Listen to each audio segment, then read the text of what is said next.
Sir पूरा घटनाक्रम क्या रहा है, किस तरह से आह्वान किया गया, किस तरह?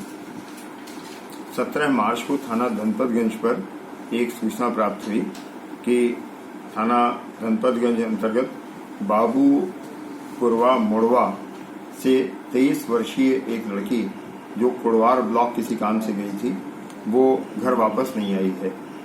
घर वालों ने ये भी सूचना दी कि लड़की का अपहरण हो गया है और संभवतः उसके साथ कोई दुर्घटना हो गई है, क्योंकि इस संबंध में उन्होंने कुछ ऑडियो, वीडियो और फोटोग्राफ उपलब्ध कराए जिसमें पीड़िता के हाथ बंधे हुए थे। एक चित्र में उसके मुंह से खून निकल रहा था और एक चित्र में उसका एक फोटोग्राफ लगा हुआ था और नीचे एक मैसेज लिखा हुआ था जिसमें उनके परिवार की लगभग 10 वर्ष से जिस परिवार से रंजिश चली आ रही थी उसको जिम्मेदार ठहराया था। ऐसी स्थिति में एक अत्यंत गंभीर घटना का संज्ञान लेते हुए मेरे द्वारा अपर पुलिस अधीक्षक और सीओ बल्दी राय के निर्देशन और नेतृत्व में 2 टीमों का गठन किया गया, जो जमीनी सूचना और इलेक्ट्रॉनिक सर्विलांस की एनालिसिस करने का काम जिन्होंने आरंभ किया।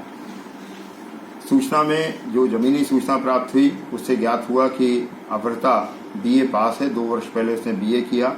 अपने घर के और बच्चों की पढ़ाई की फीस जमा करने के लिए उसके अकाउंट का इस्तेमाल होता था। ये भी ज्ञात हुआ कि उसके द्वारा जो एक्टिविटीज़ थी, अपनी पर्सनल एक्टिविटीज़ थी, उसके संबंध में अपने परिवार से बहुत शेयरिंग नहीं की जाती थी। हमारी टीम ने जब उसके नंबर की एनालिसिस की तो उसका जो एक नंबर बंद हो गया था, उसके अतिरिक्त एक ऐसा नंबर ढूंढ निकाला जिसके संबंध में परिवार को भी जानकारी नहीं थी और उस नंबर की लोकेशन हमें समस्तीपुर मिली। जैसे ही ये जानकारी मिली, एसआईटी स्वाट प्रभारी के नेतृत्व में महिला आरक्षी सहित एक टीम रवाना की गई और कल शाम को उस लड़की को समस्तीपुर में बरामद कर लिया गया और उसे पुलिस बल के साथ यहाँ लाया गया। जो मुकदमा लिखा हुआ था उसकी धाराओं में परिवर्तित करके इसी पीड़िता के विरुद्ध उचित धाराओं का अभियोग पंजीकृत कर उसे रिमांड के लिए आज न्यायालय में प्रस्तुत किया जा रहा है। महिला से पूछताछ पर उसने बताया कि 2 वर्ष पहले लाइक चैट प्लेटफॉर्म पर उसकी एक अज्ञात लड़के से बातचीत आरंभ हुई, जो बाद में समस्तीपुर का रहने वाला निकला। ये लड़की और लड़का दोनों आपस में एक दूसरे को चाहते थे, लेकिन ये जानकारी हुई कि लड़का मुस्लिम है और इसे लगता था कि इसके घर वाले मुस्लिम से विवाह करने के लिए तैयार नहीं होंगे। साथ ही साथ इसके परिवार का विवाद गांव के ही एक व्यक्ति से था। वो दोनों ही पर्पस सर्व करना चाहती थी, इसलिए स्वयं इसने अपने अपहरण का नाटक किया।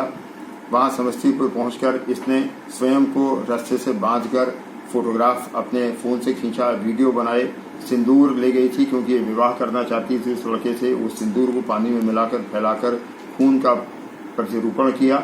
इस प्रकार पूरी तरीके से गलत सूचना देकर अपने आप को अपहृत कराने, अपने आप का मर्डर होने की सूचना देने के आरोप में इसको न्यायालय के सामने प्रस्तुत किया जा रहा है। इस सनसनीखेज घटना का अनावरण करने वाली टीम को 10,000 रुपए के नगद पुरस्कार से पुरस्कृत करने की घोषणा करता हूँ।